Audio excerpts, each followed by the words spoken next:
Bonsoir. Donc, pouvez-vous nous parler de la difficulté du statut de freelancer au Japon? Quel regard on peut avoir sur un indépendant?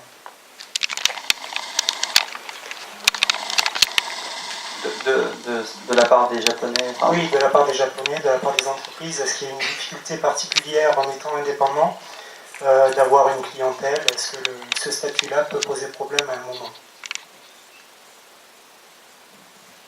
Moi, j'ai envie de dire non, pas vraiment. En fait, après, c'est vrai qu'on va peut-être être plus amené à devoir se vendre, entre guillemets, au départ.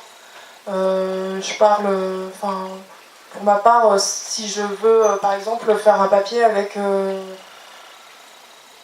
je sais pas, avec quelqu'un du gouvernement ou avec quelqu'un qui a une grosse entreprise, forcément, il va falloir montrer un peu patte blanche, montrer un petit peu ce qu'on a fait, expliquer un petit peu qui on est et où le papier va paraître avant de pouvoir être accepté et d'entrer dans le lieu. Mais je suis pas sûre que c'est un rapport avec le statut de freelance, c'est plus une introduction quelque part, mais je sais pas si...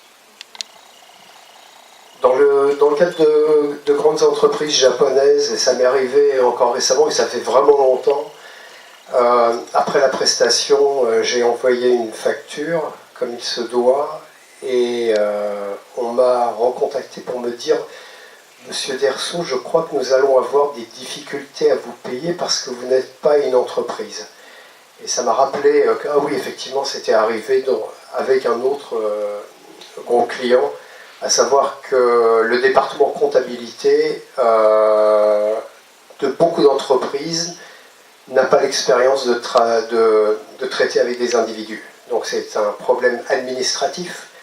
Il faut les cajoler et leur expliquer parfois. Ça s'est réglé, bien entendu, puisqu'il n'était pas de question de travailler gratuitement. Mais ça, c'est des choses qui arrivent. Ensuite, d'une manière plus large, et je crois que c'est quelque chose qui t'intéresse, d'un point de vue sociologique, un individu travaillant dans une entreprise, particulièrement japonaise, a beaucoup de difficultés, voire plus, à envisager qu'est-ce que c'est que de travailler de manière indépendante. Et ça fait depuis tout le temps. Mes clients ou les salaryman que je croise sont totalement ébobis parce que je fais. Ils n'arrivent pas à comprendre que c'est possible. Mais si on lit l'Asahi Shimbun ou pire le Nikkei tous les jours, le monde ici est constitué d'hommes en costume sombre qui attendent que le feu passe au rouge à la sortie Marunouchi Higashi, je sais plus, celle qu'on filme systématiquement pour les actualités. Donc il y a une grosse difficulté, c'est-à-dire que c'est un monde qui ne s'exprime pas. Il y a énormément de freelanceurs japonais, mais c'est un monde qui ne s'exprime pas. À ma connaissance, il n'y a pas d'équivalent purement japonais de freelance, bon, on zappe Japon, mais freelance Japon, il n'y a pas d'équivalent, il n'y a pas de tendance, il n'y a pas de syndicat des indépendants, il n'y a pas de tendance marquée à déclarer que je ne sais plus quel jour que c'est dans l'année qui est le jour de l'indépendance professionnelle. Et en conséquence de quoi, la reconnaissance, c'est-à-dire la compréhension de « mais qu'est-ce que vous faites dans la vie ?» ça fait plus de 30 ans que ça dure, cette affaire. Alors moi, encore une fois, je ne vais pas être un très bon exemple, parce qu'en fait, je ne suis pas vue comme une freelance, mais je suis vue comme une spécialiste. Donc, quand on me demande un travail, une mission, une conférence, c'est en tant que spécialiste, ou de par mon titre officiel.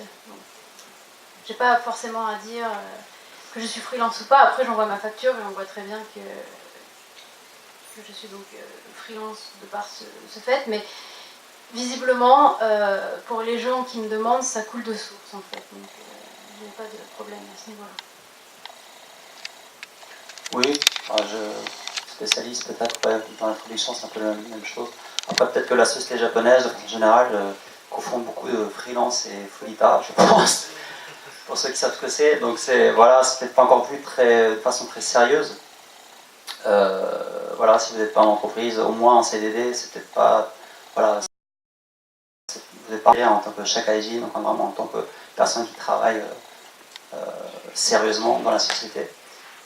Effectivement, il peut y avoir. Alors moi, franchement, personnellement, j'ai jamais ressenti ça, mais j'imagine que ça peut exister. Très bien, merci pour vos réponses. Mais écoutez, il est déjà 8 heures passées, donc encore merci à nos 4 intervenants d'avoir répondu aux questions. Merci à vous d'être venus.